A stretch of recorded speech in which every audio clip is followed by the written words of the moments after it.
Hi അസ്സാം വലൈക്കും. അപ്പോൾ ഇന്ന് രാവിലത്തെ കുറച്ച് വിശേഷങ്ങളൊക്കെ ആയിട്ടാണ് കേട്ടോ വന്നിട്ടുള്ളത്. അടിപൊളി നല്ലൊരു റെസിപ്പിയും കാണിക്കുന്നുണ്ട്. അപ്പോൾ വീഡിയോ എല്ലാവരും സ്കിപ്പ് ചെയ്യാതെ തന്നെ കാണുക. പിന്നെ കാണുമ്പോൾ തന്നെ ആ ഒരു ലൈക്ക് ബട്ടൺ പ്രസ് ചെയ്യാൻ മറക്കരുത്. സബ്സ്ക്രൈബ് ചെയ്യാത്തവരുണ്ടെങ്കിൽ ചാനലൊന്ന് സബ്സ്ക്രൈബ് ചെയ്തിട്ട് സപ്പോർട്ട് ചെയ്യുക. അപ്പോൾ വീഡിയോ കണ്ടോക്കാം. ഇന്നിപ്പോൾ ബ്രേക്ക്ഫാസ്റ്റിന് പൊറാട്ടയും അതുപോലെ ബട്ടർ മഷ്റൂമാണ്. അപ്പോൾ ബട്ടർ മഷ്റൂമിൻ്റെ റെസിപ്പിയാണ് കേട്ടോ ഞാൻ കാണിക്കുന്നത്. അപ്പോൾ അതാ ഞാൻ കഴുകി വൃത്തിയാക്കി വെച്ചിട്ടുള്ള മഷ്റൂം കട്ട് ചെയ്തെടുത്തുകണേ. ഇനി അതിലേക്ക് കുറച്ച് മഞ്ഞൾപ്പൊടി, എരിവിനനുസരിച്ചിട്ട് മുളക് പൊടിയും കുറച്ച് കുരുമുളക് പൊടിയും കുറച്ച് ഗരം മസാലയും ആവശ്യത്തിന് ഉപ്പും ചേർത്തിട്ട് അത് നല്ലോണം ഒന്ന് മിക്സ് ചെയ്തെടുക്കാം.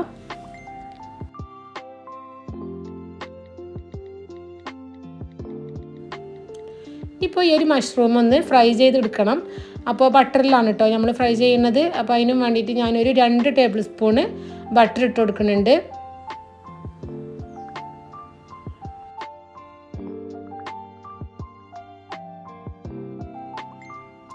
ബട്ടറൊക്കെ മെൽറ്റായി ചൂടായി വന്നപ്പോൾ നമ്മൾ മഷ്റൂം അതിലേക്ക് ഇട്ടിട്ട് ഒരു 10 മിനിറ്റ് അതൊന്ന് ഫ്രൈ ചെയ്തെടുക്കാം.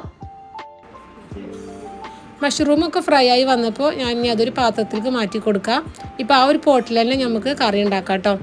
അപ്പോൾ അതിലേക്ക് ഞാൻ 1 ടേബിൾ സ്പൂണ് ബട്ടറും കൂടി ഇട്ട് കൊടുത്തിരിക്കണ്. അതൊന്ന് മെൽറ്റായി വരുമ്പോൾ ഒരു വലിയുള്ളി ചോപ്പ് ചെയ്തതും പിന്നെ 1 ടേബിൾ സ്പൂൺ ഇഞ്ചി വെളുത്തുള്ളി ചതച്ചതും ഒരു മീഡിയം സൈസ് തക്കാളി കട്ട് ചെയ്തതും ചേർത്തിട്ട് നല്ലോണം ഒന്ന് വഴറ്റി കൊടുക്കുക. അങ്ങനെ ബ്രൗൺ കളറായിട്ടൊന്നും വരണ്ട, ജസ്റ്റ് ഒന്ന് സോഫ്റ്റായി വന്നാൽ മതി.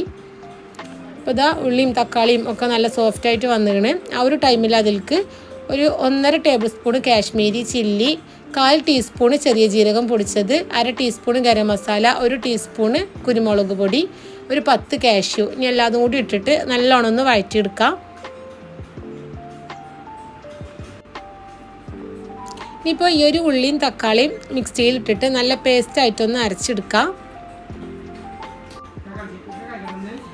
ഇപ്പോൾ അരച്ചെടുത്ത ആ ഒരു പേസ്റ്റ് ആ പോട്ടിലേക്ക് തന്നെ ഒഴിച്ചു കൊടുത്തിക്കണേ. പിന്നെ അതിൽ തന്നെ കുറച്ച് വെള്ളം കൂടി ആക്കിയിട്ട് ഒന്ന് ഒഴിച്ചു കൊടുത്തിക്കണം കേട്ടോ. നമുക്ക് എത്രയാണോ കറി വേണ്ടത് അതിനനുസരിച്ചിട്ട് അങ്ങനെ ഒഴിച്ചു കൊടുക്കുക. കറി ജസ്റ്റ് ഒന്ന് തിളച്ച് വരുമ്പോൾ നമ്മൾ ഫ്രൈ ചെയ്ത് വെച്ചിട്ടുള്ള ആ ഒരു മഷ്റൂം അതിലേക്ക് ഇട്ട് കൊടുക്കുക. ഇനിയിപ്പോൾ നല്ലതൊന്ന് മിക്സ് ചെയ്തും കൂടി കൊടുക്കുക.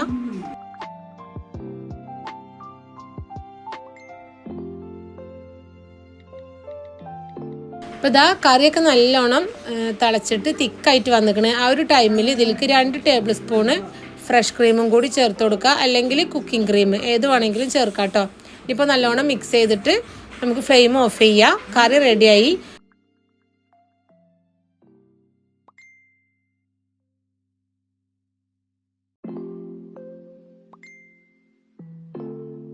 അപ്പോൾ ഇതാ നമ്മൾ അടിപൊളി ബട്ടർ മഷ്റൂം റെഡിയാക്കണം കേട്ടോ. അതിൻ്റെ മുകളിൽ കുറച്ച് ഫ്രഷ് ക്രീമും കൂടി ഒഴിച്ചു കൊടുത്തിക്കണേ. അത് ഇങ്ങനത്തെ ഒരു ബട്ടർ ചിക്കൻ അല്ലെങ്കിൽ ബട്ടർ മഷ്റൂം ഒക്കെ നല്ലൊരു കോമ്പിനേഷനാണ് ആ ഒരു ഫ്രഷ് ക്രീം. അപ്പോൾ എല്ലാവരും ഒന്ന് ട്രൈ ചെയ്ത് നോക്കി.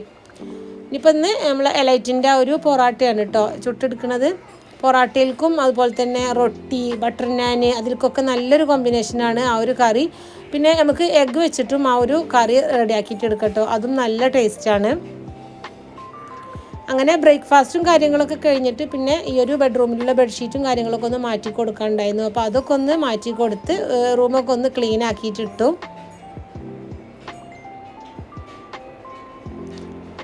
പിന്നെ ഇതാ ക്ലീനിങ്ങും കാര്യങ്ങളൊക്കെ കഴിഞ്ഞിട്ട് കിച്ചണിൽ തന്നെ വന്നിരുന്നു. അപ്പോൾ ഇനി കുറച്ച് സാധനങ്ങളൊക്കെ ഒന്ന് കുപ്പിയിലേക്ക് ഫില്ല് ചെയ്യാനുണ്ടായിരുന്നു. അപ്പോൾ അതൊക്കെ ഒന്ന് ചെയ്യാണ് കേട്ടോ.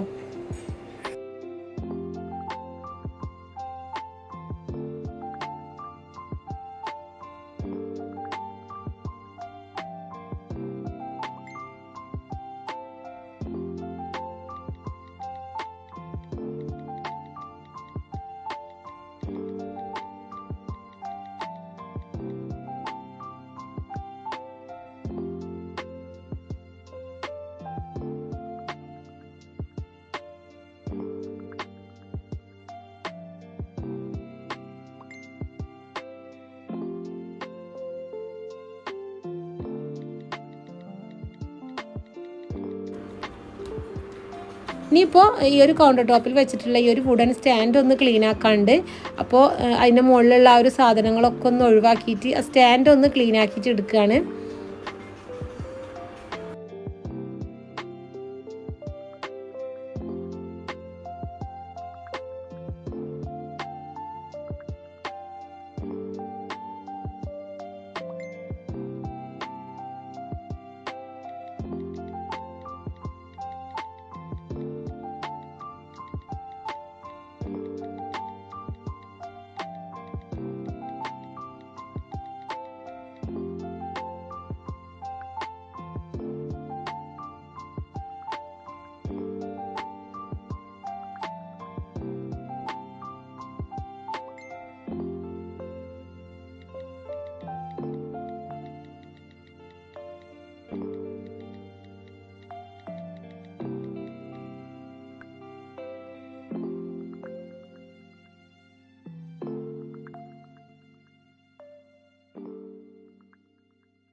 അങ്ങനെ ഇതാ ഇനിയിപ്പോൾ കിച്ചണിന് മൊത്തത്തിലൊന്ന് ക്ലീൻ ആക്കി ഇടുകയാണ്. ഇതിൻ്റെ ഇടയിൽ ലഞ്ചും കാര്യങ്ങളും ഒക്കെ ഉണ്ടാക്കിയിട്ടുണ്ടായിരുന്നു. അപ്പോൾ അതൊക്കെ കഴിഞ്ഞിട്ടിപ്പോൾ ഗ്യാസ് സ്റ്റോപ്പും കാര്യങ്ങളൊക്കെ ഒന്ന് നല്ലപോലെ ഒന്ന് ക്ലീൻ ആക്കിയിട്ട് ഇടുകയാണ്. അപ്പോൾ ഇന്നത്തെ ഈ ഒരു വീഡിയോ ഇത്രേ ഉള്ളൂ. എല്ലാവർക്കും ഇഷ്ടമായി എന്ന് വിചാരിക്കുന്നു. ഇഷ്ടമായിട്ടുണ്ടെങ്കിൽ എന്തായാലും ലൈക്ക് ചെയ്യാനും ഷെയർ ചെയ്യാനും എന്തെങ്കിലും കമൻറ്റായിട്ട് അറിയിക്കാനും മറക്കരുത്. അപ്പോൾ അടുത്ത നല്ലൊരു വീഡിയോ ആയിട്ട് കാണുന്നത് വരെ എല്ലാവർക്കും അസ്സലാമു അലൈക്കും.